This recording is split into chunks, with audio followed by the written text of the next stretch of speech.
Hello, everyone. This week, someone asked, since rates and proportions are somewhat similar in the sense that they both take on decimal values and can be constrained between 0 and 1, I was wondering if the two could somehow related in either their interpretation or their mathematical formulation. So I would agree that rates and proportions, they do have a lot of similarities.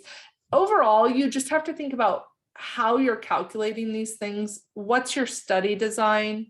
Where does it make a difference if you were calculating something from a prospective study versus a retrospective study, and all of those pieces. The book really does go through those different pieces. For the Poisson regression case, right? We're thinking about looking at rates, right? And when we model that, then the Poisson regression ends up giving us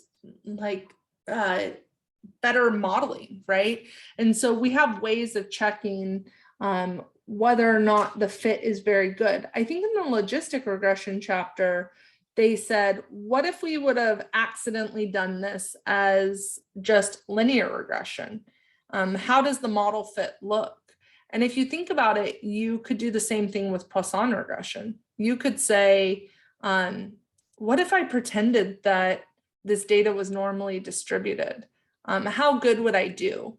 And I'll tell you that the larger your sample size and the more normal your data looks, there's cases where a normal approximation might work out quite well.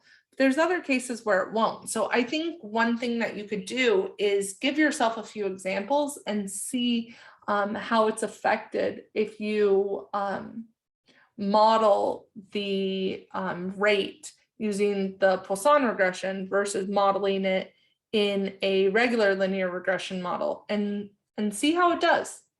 And I think that will help solidify why you might choose one model over the other.